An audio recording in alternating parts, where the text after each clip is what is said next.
Okay, hello again folks, welcome to the Japanese location test mod for Guile. I'm King Blacktooth, going to walk you through some changes. So the first one is he's got his red focus like that, so he gets like a mini explosion, a mini firework on his hand for some reason. Okay, now there's been some actually big changes because I found out some new information on red focus attacks. So I'm retroactively going to go through and change all the other characters that I've already put up to be like this, but Guile's the first character I'm releasing with it, so let's go through it slowly. Red focuses, they take 2 meter when you do, and level 1 does not crumple, maximum level does crumple, and it can absorb 12 hits. Okay, the normal variation. Now, one of the first big change is that it requires 3 inputs, so medium punch, medium kick, and heavy kick. So normal focus attack plus heavy kick. Now the heavy kick is supposed to be any buttons, but I can't do that at the minute, so it's normal focus attack plus heavy kick will get you a red focus attack, okay? And the next big change comes to FADCing the move, okay? So you FADC it costs all your meter, and now has 0 armor. And the reason it has 0 armor is because it also crumples on level 1. So if you do it, you use all your meter, but you crumple them, and you can crumple them from a crouching jab, like so, and easily get into your ultra. So it's an easy way for any character to get into their ultra, providing the ultra is comboable after a focus attack. Most of them are. So just think of it like Gen's super into ultra, but a bit worse because it can damage them, and you probably get damage scaling times 2 because it's a focus attack type of thing. So it's pretty powerful, but I think that's a more interesting way because the FADC version of the red focus that I usually had was a bit useless, I reckon. So, instant crumple. Interesting. So the Guile's changes. The first one is hurtbox has been reduced on wake up. So that was a really weird one. It was a bit vague and also very hard to test. So I did reduce it by 0.02, but I'm not very confident in that one. And it'd be hard to sort of test, I think. So the next one is crouching light punch is +5 instead of +4 on hit now. So it's opened up some new combo possibilities for Guile. So crouching light punch +5 is now, for example, close standing heavy punch will work like so. It's like a 1 frame timing, so it's pretty hard to do, but it can be done like so. And close standing medium kick will also work. There we go. Now I don't know how good that is, but you guys can figure out some stuff. I really like when they change the frame advantage on crouching light punch because it opens up a lot. Okay, the next thing, crouching heavy kick has got his hurt boxes and his hit boxes increased forward. So it's easier to get knocked out, but easier to hit the opponent. Or more consistent at least. And I changed that by 0.15 forward. The next thing, reverse spin kick. So that'll be that move.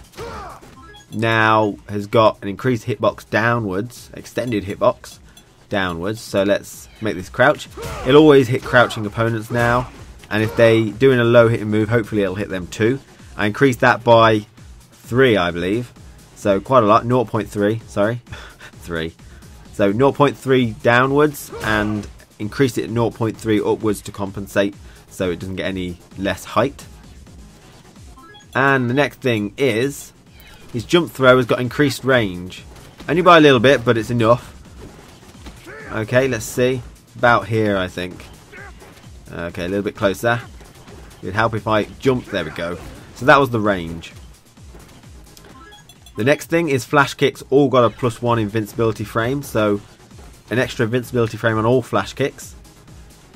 Okay, and the second to last thing is his Ultra 2 now does 350 damage. Rather than 300, so you got a little bit of a buff there. Okay, what happened there?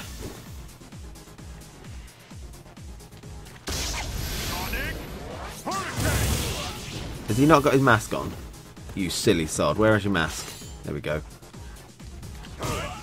Now I can't do it. There we go. So that should do 350.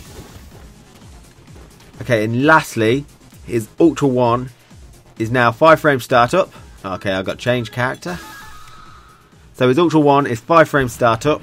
Now has 15 invincibility frames rather than 10. And also does 450 damage rather than 510 damage. So better startup, better invincibility, less damage, and it auto corrects. Okay, so the damage here is 450. Comes out slightly faster. Invincibility frames is 15.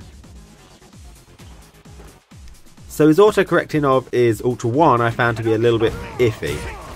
Basically I allowed him to turn around if he needs to on the first couple of frames of his startup. As you can see there, that worked pretty well.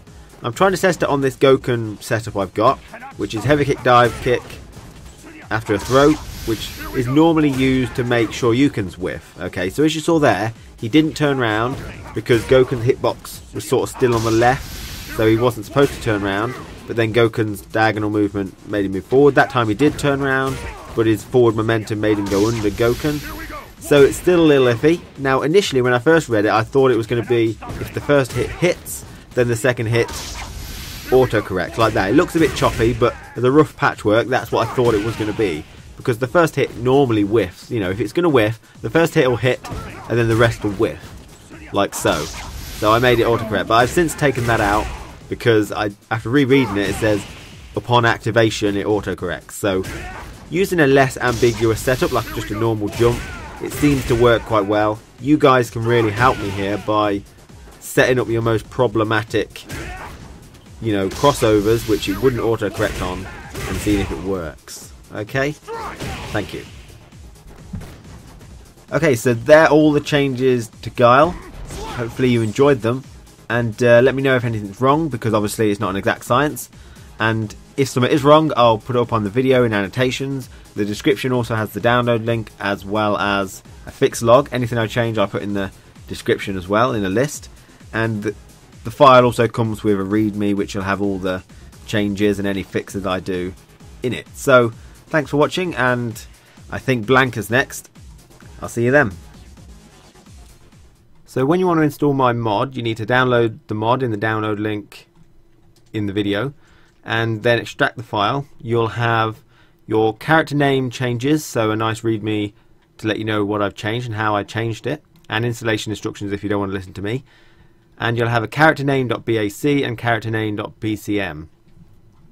So the next thing you need to do is find your Capcom directory, because your Super Street Fighter 4 files will be in there. Mine's in the C drive in program files, but if you bought it on Steam, it'll probably be in your Steam directory somewhere. So you go in to Super Street Fighter 4. Now you've got some patch 1.07 and patch 1.06. You need to find the one with your most up-to-date character. For example, if we were doing Sagat, his most up-to-date one would be in 1.07, as well as Ryu, Yuri, Dudley, DJ, and Cody. But most characters are in 1.06. The character I'm doing is in there, and most characters are. I'll mention it if it's in 1.07. So you go in, and then you go into Battle, Regulation, Latest AE, and then you find the character we're doing. I'm doing Bison, which has got the name Vega at the moment.